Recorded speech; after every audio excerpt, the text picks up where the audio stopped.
Seltzer Kings. Podcasts. Ryan Reynolds here from Mint Mobile.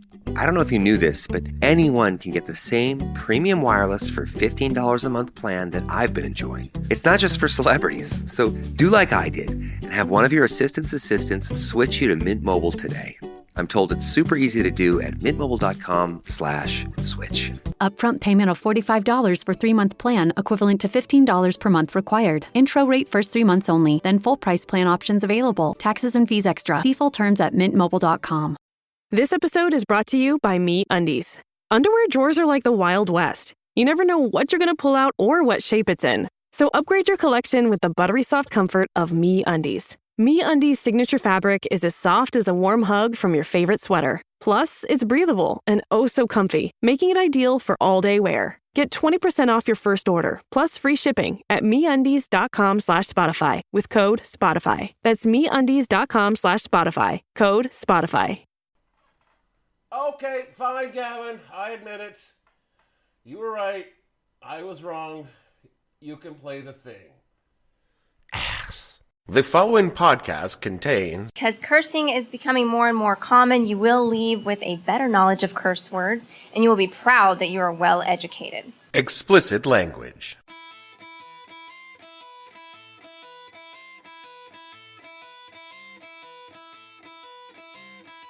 Hello and welcome to the podcast that asks a simple question.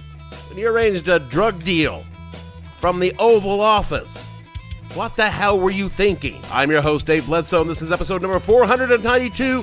You still want a new drug edition of the show? It's part 2 of the crack epidemic, where we explain all the lies told about the crack epidemic. Stay tuned.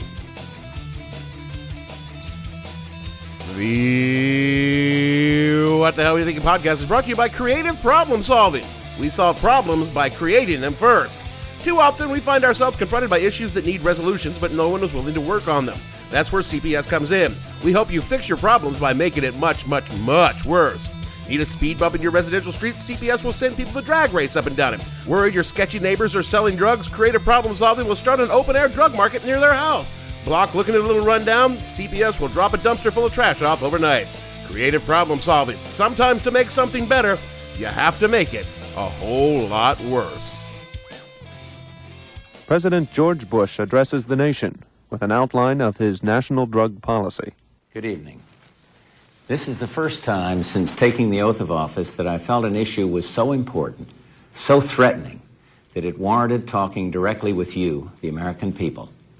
All of us agree that the gravest domestic threat facing our nation today is drugs.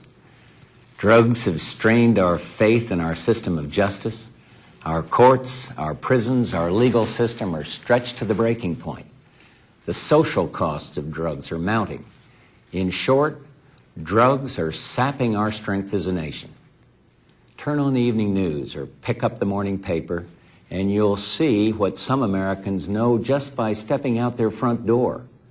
Our most serious problem today is cocaine, and in particular, crack. Who's responsible? Let me tell you straight out. Everyone who uses drugs, everyone who sells drugs, and everyone who looks the other way. Tonight I'll tell you how many Americans are using illegal drugs. I will present to you our national strategy to deal with every aspect of this threat, and I will ask you to get involved in what promises to be a very difficult fight. This is crack cocaine, seized a few days ago by drug enforcement agents in a park just across the street from the White House. It could easily have been heroin or PCP. It's as innocent looking as candy, but it's turning our cities into battle zones, and it's murdering our children. Let there be no mistake. This stuff is poison. So when I was about 19 or 20... Shut up, old man. I went to a party. I find that hard to believe. It wasn't much of a party, just some guys in a dorm room with some beers and some girls. Those kind of things were common in my military days because being in the military is basically college with guns. That sounds dangerous. Usually, but mostly it's fine. Anyway, I went to this party because an ex-roommate of mine invited me, and he was the kind of guy that always had plenty of beer and good music. So I head on in, and Well, have you ever been someplace that the second you walked in, you knew shit was just bad? I'm not talking like a bad neighborhood at 2 a.m. That's a bad idea, but more like you can sense that shit is about to get out of hand and you just shouldn't be there. No, I never have. There were far too many people in this room for such a small room, and the music was way louder than it should be for such an early time of the evening. There were already several dudes that were dancing with their shirts off, and to be brutally honest, the girls really ought to be wearing more clothing than they were in this circumstance. Didn't know you were such a prude. I am not a prude. It just seemed like, it's like 8:30. You should be wearing a shirt. So anyway, I got a beer out of the fridge, and that little voice in the back of my head got louder and louder. We really should be going. So I put down my half-finished beer and slipped out of the hallway into the dorm and walked into my ex-roommate's first sergeant. He's basically the sergeant involved in all the discipline of troops. And with him were on-duty cops. And that first sergeant said, "Arrest this guy, arrest everyone in that room." And I looked at the on-duty cops and I said, "But I was leaving." And the first sergeant was like, "I don't care." And he arrested me, arrested my roommate, arrested the girls, arrested all my roommate's friends for underage drinking, which, we were totally guilty of. Unfortunately for me and everyone in the room, underage drinking wasn't the only underage crime going on in that room. The oldest girl in that dorm room was 16. The youngest girl was barely 13. You creepy old pedo. Look, I was leaving. Never mind. Later on that night, as I sat in the police station, one of my sergeants came in and bluntly told me that I had two choices. I could tell him everything I knew about the girls and my booze and the ex-roommate, or I could be charged with contributing to the delinquency of a minor and maybe investigated for statutory rape. And I think you can all imagine my response to this. Sang like a bird, did he? Shit, yes. I told everything I had ever seen about the guy. I mean, it wasn't like he was my friend. He was just some guy I lived with for a couple of months. Admittedly, it wasn't all that much, but what I had seen was enough to convince my sergeant and the guy's first sergeant that I really was just in the wrong place at the wrong time. And my ex-roommate would wind up in our jail for statutory rape, where I sometimes had to be his jailer, which definitely was awkward. But you know what? I didn't set the guy up for this. He did this on his own. I wasn't the one that created this problem. It's not like I'm the president of the United States or anything. Which brings me to this week's topic, part 2 of the crack epidemic and all the lies, myths, distortion, and outright bullshit that was told about the people who sold and bought crack cocaine. We covered the start of the crack epidemic last week. If you haven't heard that, you really should probably go back in your feed and take a listen. But hey, you do you. I'm not your supervisor. And normally at this point in the show, I would go on a historical tangent. You don't have to do this. I don't, I guess. Maybe this week I won't. Wait, really? Yeah, really. I mean, I got a lot of ground to cover, and this is part 2, so unless you need something explained, we can probably just move on. Nope, we're good to go. But now that I think about it, I do have something I need to get off my chest and I have to explain before we get going. Damn it, Dave. Back when the Founding Fathers were trying to decide where to place our new capital city, they had many places to choose from. Previous capitals included Philadelphia, Baltimore, Annapolis, New York City, Princeton, Trenton, even Lancaster, Pennsylvania, and those were all possibilities. Still, it was decided the new capital should be placed in some neutral spot, like halfway between the northern and southern states. After reviewing all their options, the founder, in their infinite wisdom, picked a malarial swamp on the Potomac River. Odd choice, huh? Yeah, not really. You see, George Washington's brother-in-law owned the land, and what's the point of being president of a whole new country if you couldn't grease a relative? You know what I'm saying? I don't think that's what happened. Well, it's what's happening now, so fine. Just get over it. In 1791, Pierre Charles L'Enfant was charged with creating a new city between the northeast shore of the Potomac River and the northeast shore of the Potomac River's eastern branch, which would serve as our seat of government. L'Enfant was an artist, a professor, and a military engineer. You might notice that none of his titles included architect or city planner, which is why Washington, D.C. is a confusing morass of similarly named streets in 4 different sections of the city. He divided it into 4 quadrants, northwest, northeast, southeast, southwest, based on the location of the yet-to-be-built Capitol building, and filled them with crisscrossing avenues, Byzantine traffic circles, and a war of side and cross streets. Seems like a strange thing to do. My only explanation for this is that he was French, and they've got a terrible sense of humor, so maybe he thought it would be funny. The still incomplete city at the time was dramatically renovated in 1812 by the British. All right, Gavin, go ahead.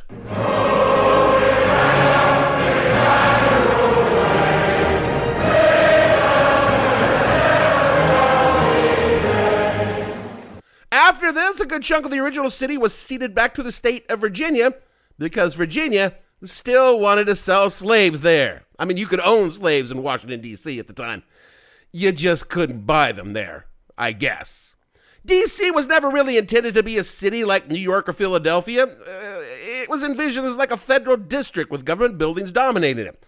But it took people to build that and staff those buildings. They were slaves, don't get me wrong, but still, even slaves had to have some place to live. And then after the Civil War, when the slaves were freed, they stayed on working for the federal government and building lives and businesses that needed to make the city habitable. Factor in the Great Migration, and by the dawn of the 20th century, Washington, D.C. was now a predominantly black city, the only city in the United States that could say this. This is not to say that black people ran Washington, D.C. The federal government did, and it would stay that well until 1961. When the citizens of Washington, D.C. were finally granted home rule, meaning they could elect their own city government, and granted a single electoral vote for president. This did not change that D.C. was intensely segregated until, well, kind of now, actually, because it isn't so much that black people are being welcomed into traditionally white neighborhoods. It's more white people are moving into black neighborhoods and gentrifying them. And it's again a slow shift in the demographics of the city that continues today. So when we left off last week with the rising tide of violence primarily located in the inner cities as dealers and gangs fought one another for their turf, you will see why I did that tangent, because one of the hardest hit cities in the country was our nation's capital. Well, I mean, like half of it anyway. In the 80s, the divide was much more stark than it is today. 70% of the city's population was black and 30% was white, and that 30% was located entirely in the areas near the Capitol, near Capitol Hill and Georgetown. Once you crossed the transition streets into Northwest D.C., the streets were clean, police were from myriad agencies were on patrol, and life was peaceful. I mean, yeah, there was crime. Theft was a constant problem. If you were not very careful, you stood a good chance of being robbed, but murder was a Southeast D.C. problem, not a Washington, D.C. problem. However, D.C. is also a geographically small city, so the distance between the war zone and the politician's front yard was something like 5 miles. This upset some people. You mean like white people? I mean, the black folks weren't thrilled about it either, but the white people, specifically the white people running the government, began to insist that something be done. And because it was the federal government, an opportunity was spotted to improve the political standing of the GOP by actively oppressing minorities. It's kind of our thing. One of the most stunningly blatant acts of political bullshit your humble podcast host has witnessed in a long life of seeing some shit was George Herbert Walker Bush, sitting in the Oval Office holding a bag of crack cocaine bought across the street from the White House. Are you sure about that? The audio of this address was what I played at the top of the show, but there was a lot more going on behind the scenes. You see, Poppy Bush, all set to deliver his first big address, came up with the idea that he could be holding a bag of drugs seized in a bus close to the White House. There was just one tiny problem with Poppy's idea. No one is stupid and no one is crazy. And you would need to be both to sell crack anywhere near the White House. There are 5 separate police agencies operating in and around the White House, including the Secret Service, but not including the U.S. Marshals, the FBI, and the DEA. The closest thing to a drug deal near the White House were George Washington University students selling weed to each other in their dorms, but no one was fucking stupid enough to move any kind of weight of crack in any proximity to the fucking White House. When the White House speechwriters learned about this idea that Poppy had, they decided to make it happen. So the White House called up the Drug Enforcement Administration, and the Drug Enforcement Administration took it from there. From an article in D.C. is, quote, undercover DEA Sam Gay said, my supervisor had asked me to contact one of my dealers to see if he was going to be brave enough to bring some crack to Lafayette Park. Lafayette Park is directly across the street from the White House, going back to the article. Sitting across the way from the White House at about 11:30 a.m., Gay was posing as a tourist. Nearby, another agent was hiding to snap photos. Then the suspect walked up with a package accompanied by a DEA informant. The deal was made, 3 ounces of crack cocaine for about $2,400. A few days later, on September 5th, that package of crack cocaine showed up on a national television broadcast in the hands of President George H.W. Bush, unquote. The dealer, an 18-year-old by the name of Keith Jackson, who had no criminal history, was still in high school, did not even know how to get to the White House because for all he grew up in D.C., he didn't live in the parts of D.C. where white people went. And Keith Jackson was arrested on the spot in that park, totally set up for this entire thing for a piece of Republican political fucking theater. And he would be charged and sentenced to a decade in federal fucking prison because Poppy Bush wanted a prop for a speech. And why did this 18-year-old kid with no criminal record, who is just basically guilty of being stupid in a no stupid zone, have to do a decade in jail? Well, for that, we have to turn to an old friend of the show. Ronald Reagan's He said it. war on drugs was part of the reaction to the crack epidemic, and it resulted in major changes in criminal law in general and drug law in particular. From an article from Santa Clara University, quote, in response to concerns about inconsistent federal sentences, Congress passed the Sentencing Reform Act in 1984, abolishing parole and establishing the U.S. Sentencing Commission with the task of developing mandatory federal sentencing guidelines. Shortly thereafter, policymakers enacted the Anti-Drug Abuse Act of 1986, which imposed mandatory minimum sentences for drug trafficking offenses, including the notably severe 100-to-1 crack-to-powder disparity. These measures, enacted between 86 and 88, had a disproportionate impact on the black community, unquote, and no shit. The practical effect of this blatantly racist law was thus: if anyone, and come on, we all knew who was selling the crack, was caught selling 5 grams of crack cocaine, they received a mandatory 5 years in federal prison. However, if, say, someone was caught selling 500 grams of powder cocaine, like maybe they were delivering party favors to an all-night fuckfest between Republican congressmen and congressional pages, then those people, and come on, we all know that that was handled by a former congressional page named Chaz, would get the same 5-year sentence. Now, keep in mind, there is zero chemical difference between crack and powder. Indeed, crack actually has less of the active chemicals of cocaine than powder because it's smoked and is therefore cut harder than powder is. How is that even fair? Fair had fuck all to do with it. It had everything to do with the color of the skin of the people who are allegedly selling it. From a Pepperdine University article, quote, throughout Reagan's presidency, rates of incarceration grew significantly, primarily for African Americans. There are similar rates of use between blacks and whites, but the imprisonment rate of African Americans for drug charges is almost 6 times that of whites, according to the NAACP, according to Truth. I would say clearly that racism is involved throughout the entire system. We would be naive to believe that that's not the case. There is a historical systemic relationship with our country and white supremacy that has affected the way we view each other, the laws that are created, and the way that we use science explicitly and implicitly. And it goes way back. In 1914, the New York Times published an article with the headline, Negro Cocaine Fiends Are New Southern Menace, and the article linked cocaine to black males and called them murderous and impervious to bullets, unquote. So while, yes, the sentencing disparities, while not grounded in reality, were very much grounded in traditional American values. The drug laws in 86 were joined by the Violent Crime Control and Law Enforcement Act of 1994, a widespread set of laws designed to address the long-running crime wave crippling America. None other than good old Bill Clinton and Joe Biden shepherded this little piece of racist shit through the Congress with broad bipartisan support. This is a complicated law because it wasn't just white people begging for it.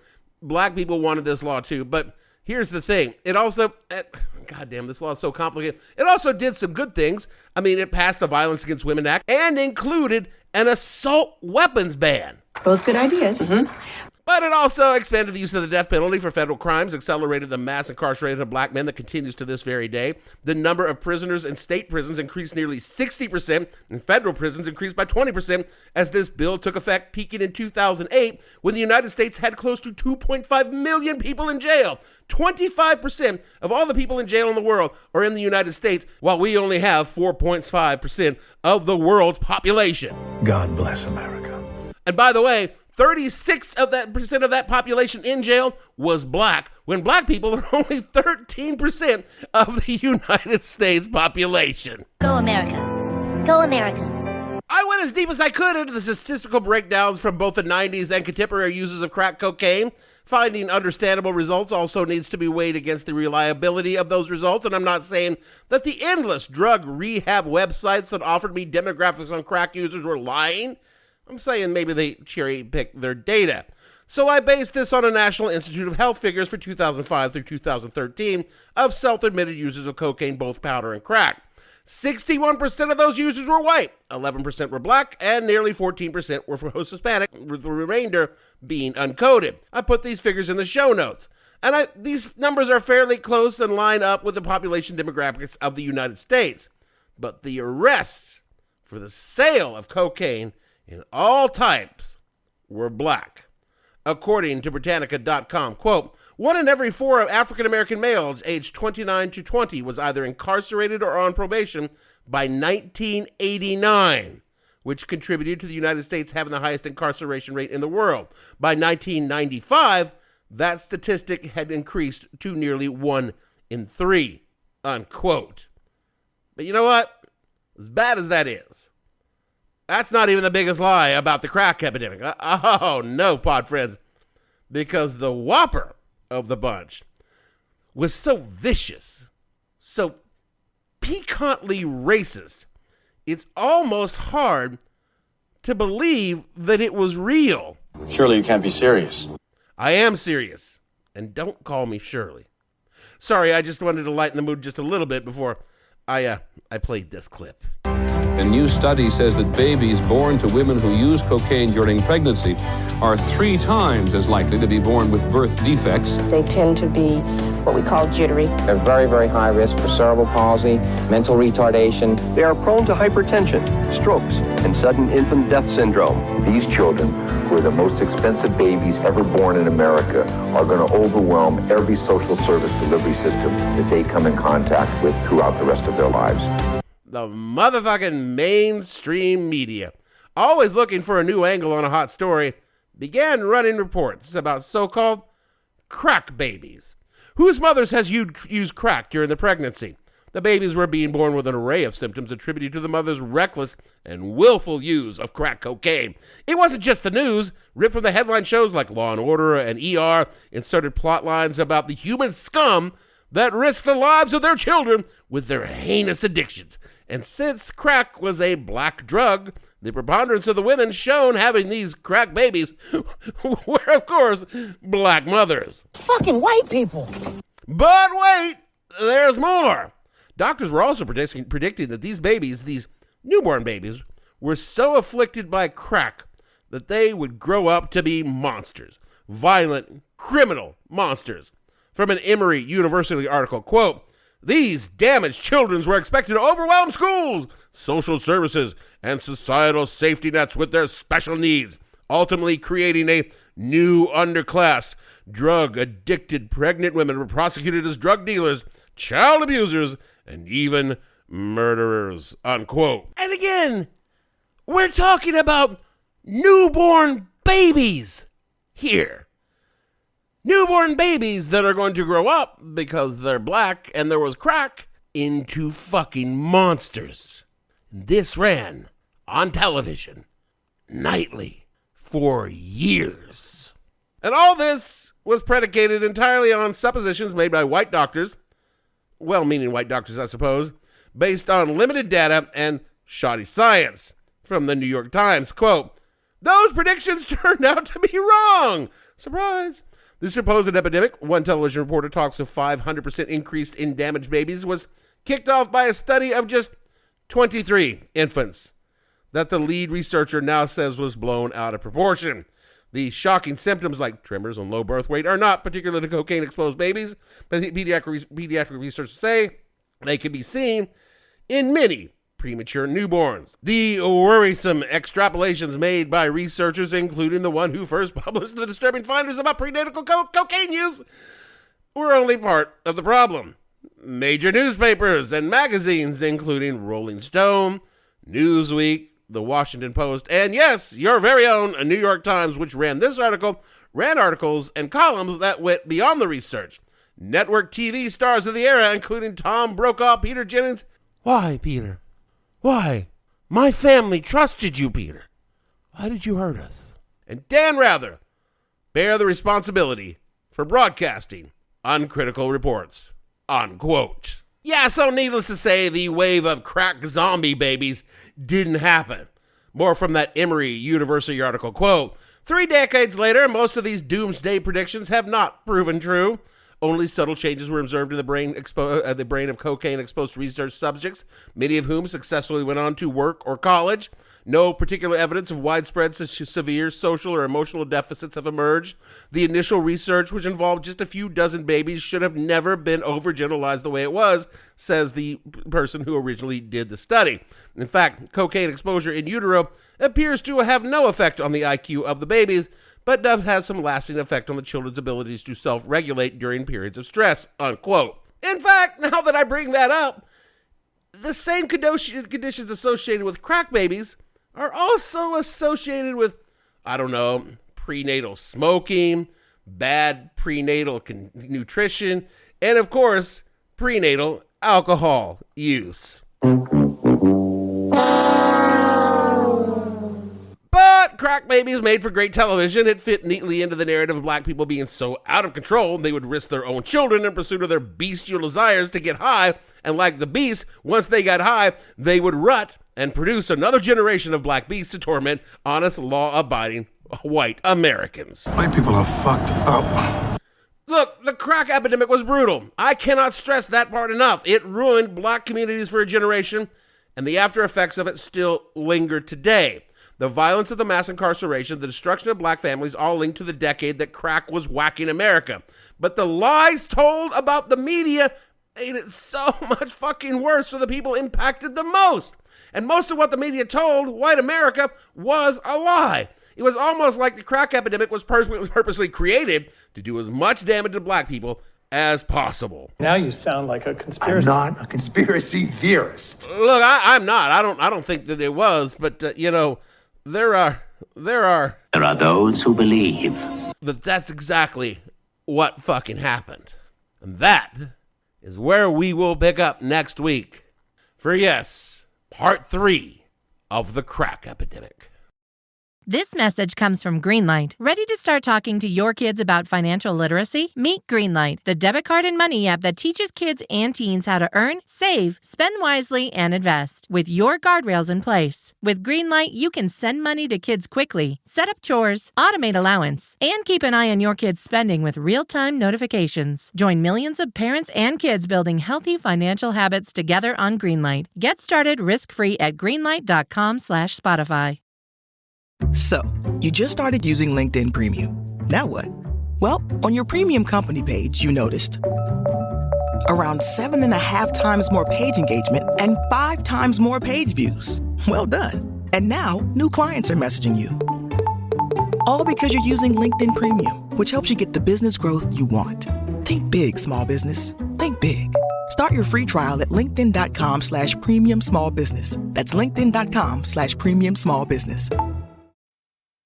That is it for the show this week. Well, shit. This is a topic that just won't end, folks. I did not plan on this being a 3-part show. Honestly, I thought I could do it 1. Now, some people might say that I could have finished in 2 if I had not done that tangent onto DC, but you know what? To those people, I say... Also, when I started researching the CIA and crack, I realized that's going to take a whole show. So you should come back for that. Also, you should rate and review us so other folks can find us and wonder why I can never get to the point on any one goddamn show. Kick us $1 at patreon.com/whatthehellpodcast. Again, use the website. Don't use the app. Do not give Apple your money. And we're going to use the money that you give us to hire someone to edit my scripts. Do all the things that Jeremy tells you to do in the closing credits. Otherwise, he will make me do a part 4 on this topic. And I don't want to do a part 4. And so for me, Dave, well... Your friends with their fancy persuasion don't admit that it's part of the scheme. Bledsoe, producer. But I can't help but have my suspicions because he Dave is as dumb as he seems. Gavin and all the fictional DEA agents set in a buy in Lafayette Park on this show. We want to know, how long has this been going on, this episode? Because this topic, it seems like it's been a really long time.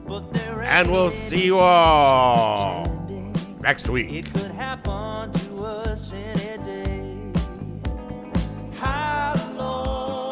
What the Hell Were You Thinking stars Dave Bledsoe and features Gavin St. James and several fictional minions. The show is produced by Kimberly Steele and a part of the Seltzer Kings podcast network. You can find more information on the show on their website, whatthehellpodcast.com, or on Facebook as What the Hell Podcast. Thanks for listening. I have no ending for this, so I take a small bow.